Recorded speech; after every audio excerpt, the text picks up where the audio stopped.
സംവാദത്തിനിടെ ഉന്നയിക്കപ്പെട്ട ആശങ്കകളെ അഭിസംബോധന ചെയ്ത മേഘ്വാൾ നിയമനിർമ്മാണം സംസ്ഥാനങ്ങളുടെ സ്വയംഭരണത്തിലോ അധികാരത്തിലോ ഇടപെടില്ലെന്ന് സഭയ്ക്ക് ഉറപ്പ് നൽകി. കൂടാതെ ഡൽഹി, പുതുച്ചേരി, ജമ്മു കാശ്മീർ എന്നിവിടങ്ങളിലെ തിരഞ്ഞെടുപ്പുകൾ ലോക്സഭാ തിരഞ്ഞെടുപ്പുമായി സംയോജിപ്പിക്കാൻ ലക്ഷ്യമിട്ടുകൊണ്ടുള്ള കേന്ദ്രഭരണ പ്രദേശ ഭേദഗതി ബില്ലും അവതരിപ്പിക്കപ്പെട്ടു. ബില്ല് അടിസ്ഥാന ഘടനാ തത്വങ്ങളുടെ ലംഘനമാണെന്ന പ്രതിപക്ഷവാദത്തെ മേഘ്വാൾ തള്ളിക്കളഞ്ഞു. നിയമനിർമ്മാണം ഭരണഘടനാ തത്വങ്ങൾക്ക് അനുസൃതമാണെന്ന് വാദിക്കുകയും ചെയ്തു. എന്തായാലും BJP പാളയത്തിൽ തന്നെ ഇത്തരമൊരു നീക്കം സംജാതമായപ്പോൾ അത് കേന്ദ്ര സർക്കാരിന്റെ അഭിമാനത്തിന് ക്ഷതമേൽക്കുന്നതായി മാറിക്കഴിഞ്ഞു. കുറച്ചു കാലങ്ങളായി RSSുമായി ഇടഞ്ഞു നിൽക്കുന്ന സാഹചര്യത്തെ അനുനയിപ്പിക്കാൻ ശ്രമം തുടങ്ങിക്കഴിഞ്ഞു എന്ന് റിപ്പോർട്ടുകളുണ്ട്.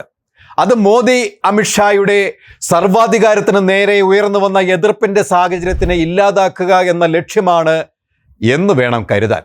ഇത് മോദി യുഗത്തിന് തിരശ്ശീല വീഴും എന്നതിൻ്റെ ആരംഭമാണോ എന്ന് നമുക്ക് കാത്തിരുന്ന് കാണാം.